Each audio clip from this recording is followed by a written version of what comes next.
If you want to prevent relapse, you gotta have the right tools. In this video, you will learn my top 3 proven power tools to prevent relapse. Let's go. Hey, my name is Drew Boa, founder of Husband Material, where I help men outgrow porn. Today, we are talking about preventing relapse. Basically, how to stop using porn, which is pretty important, right? Some of you might be wondering, Drew, why haven't you done an episode on this directly before? The reason why is because relapse prevention, also known as behavior modification, is not a reliable indicator for long-term freedom, for true healing, for deep transformation, because it's a surface-level indicator. It can be a sign of growth or not. Sometimes you can go for a while without porn because life got really easy or you ended up in a different environment. Sometimes you can have so much beautiful growth and you don't see the results in your behavior. I believe true life change is not focused on avoiding the bad stuff, preventing relapse and staying away from porn. It's actually focused on pursuing what we were created for, on becoming the men of God we were made to be. And in some ways, relapse prevention is actually a long-term byproduct of that. It's kind of like happiness. If all you're focused on life is becoming happy and trying not to be unhappy, you will be miserable. And in the same way, on your journey to freedom from porn, if all you're focused on is preventing relapse, you will be miserable and you'll be constantly in a state of relapse. So on the one hand, it's a long-term byproduct, and on the other hand, it's also a short-term skill, which you can develop, which you can improve, especially when you have the right tools. So today, you will learn my top 3 proven power tools. These tools have been the foundation of preventing relapse in my life for the last 5.5 years and in the transformation I've been able to see with my private clients. And guess what? Each of these 3 tools starts with the letter F. Power tool number 1 is the FASTER scale. The FASTER scale was created by an addiction counselor named Michael Dye many years ago, which you can read more about in his workbook, The Genesis Process. But it became more popular through Pure Desire Ministries. I like to think of the Pure Desire guys as the masters of FASTER, and they use it all the time in their groups using their 7 Pillars workbook. The FASTER scale is a relapse prevention tool. I like to think of it more accurately as a relapse prediction tool, because by using the FASTER scale, you can predict a possible relapse up to a week in advance. The main insight I get from the FASTER scale is that relapse is never random. It follows a very predictable step-by-step pattern, and the FASTER scale breaks down that pattern into 5 steps: F, A, S, T, E, and R. And the most amazing thing about this is that if I can locate myself on that scale and realize that my relapse process has begun way before acting out, then I can make a change early and avoid a relapse that would have happened 3 days later. Pretty cool, huh? Here's a brief overview of the FASTER scale. According to Michael Dye, there are 2 tracks when we are in recovery. One towards restoration, and the other in FASTER leading towards relapse. In restoration, we are being open and honest, processing our emotions, growing closer to God and others, and keeping our commitments. When we drift away from that, we enter the FASTER scale. And the first letter on the FASTER scale is F, which stands for forgetting priorities. In other words, departing from my true purpose. For example, if I see an angry email from a family member that I do not want to respond to, instead of being honest and open and choosing restoration, I procrastinate. I distract myself, scrolling social media, neglecting my family, and forgetting my top priorities then leads to A, anxiety. There's this little alarm that goes off in my brain, which Michael Dye calls a background noise of undefined fear, that tells me, I'm forgetting my priorities. I know I'm not doing what I need to be doing right now, but I don't want to think about that. And this background noise of anxiety gives me a little bit of an edge, and that leads to S, speeding up, trying to outrun the anxiety, keep myself as busy as possible so I don't have to think about the pain, the fear, the darkness growing within me. Speeding up looks like feeling driven, always in a hurry, irritable, skipping my basic needs for sleep and food and slowing down. And speeding up then leads to T, ticked off. Now I'm frustrated because I've been speeding up, trying so hard, working long hours, and I still don't feel better. Because in reality, I'm still procrastinating on what's most important. And this is beginning to cause problems and consequences in my life. So I end up getting angry with people easily, pushing others away, arguing, feeling like nobody understands, and ultimately stuck. Ticked off then leads to exhausted, which is the E of the faster scale.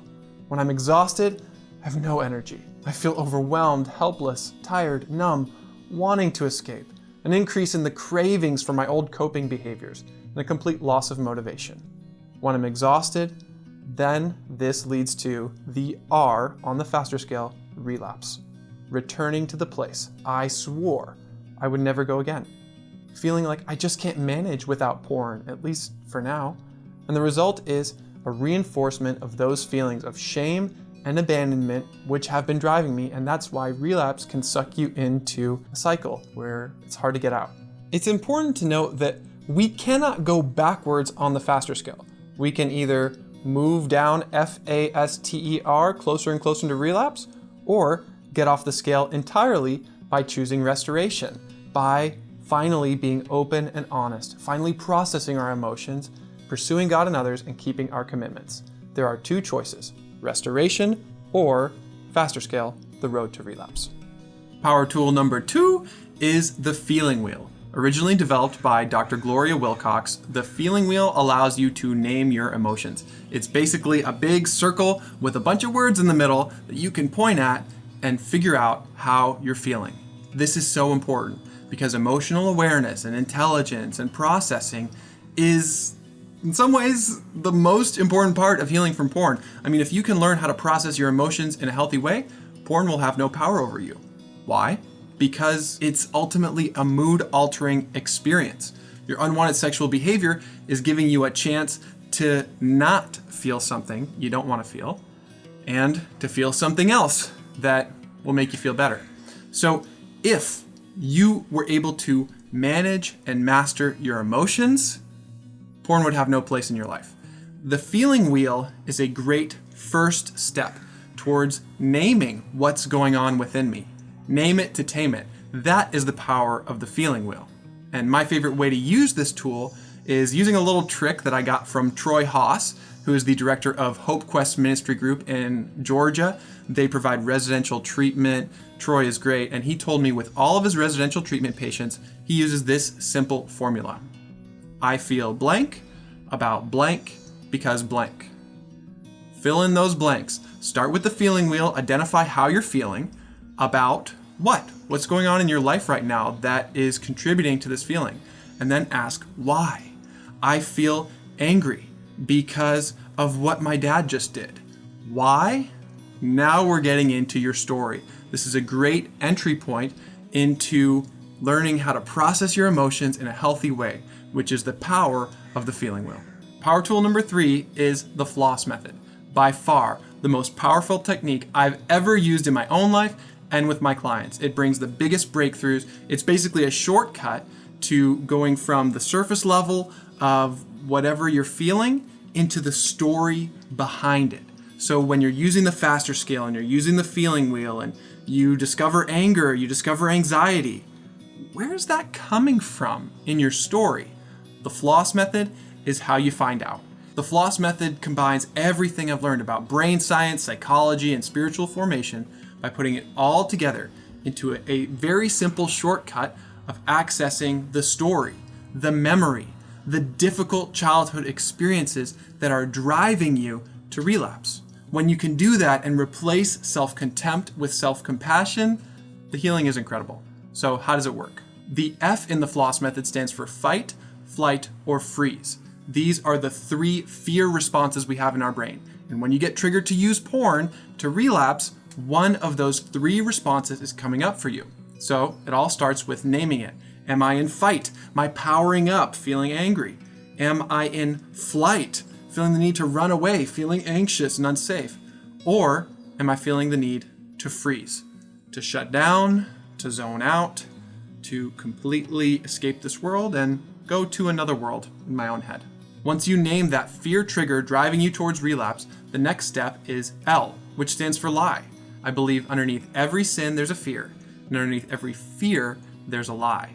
So in L, you ask, okay, what is the lie below this fear? Because if I'm not actually in danger and I don't actually need to try to control the situation, there's some kind of lie at the root of this. Once you can identify the fear on the surface, the lie that might be lurking below it, then you move on to OS, which stands for origin story.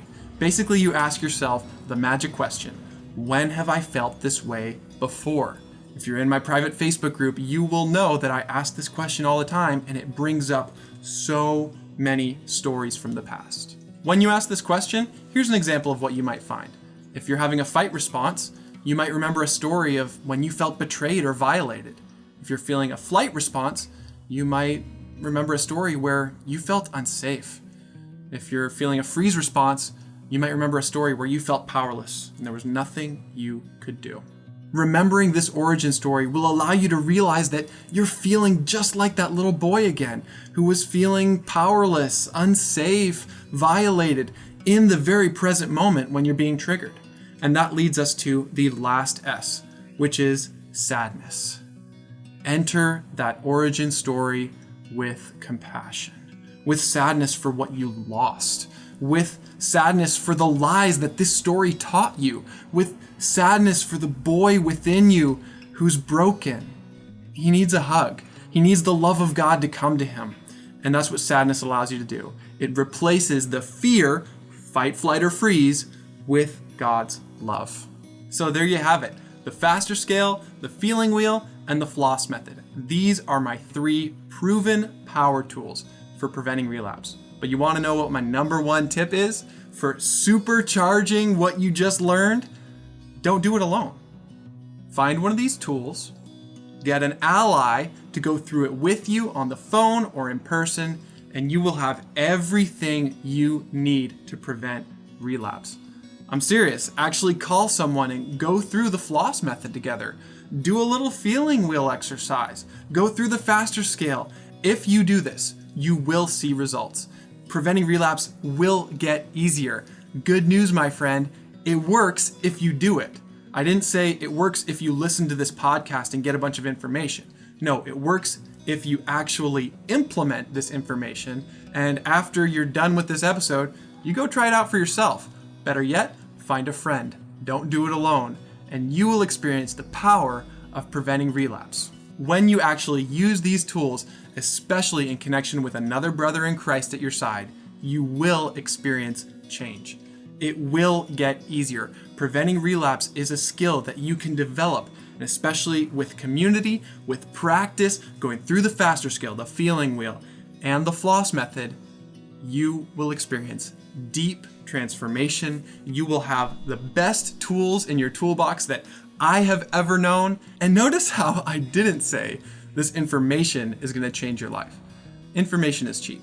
Implementation is what gets results. So I dare you, go out there and do it. Use one of these tools. Find a friend to use these tools with you. And in order to help you do that, I actually created a free 1-page worksheet called the Relapse Prevention Toolbox. You can download it at the link for this episode. And always remember, my friend, you are already God's beloved son. And in you, he's well pleased.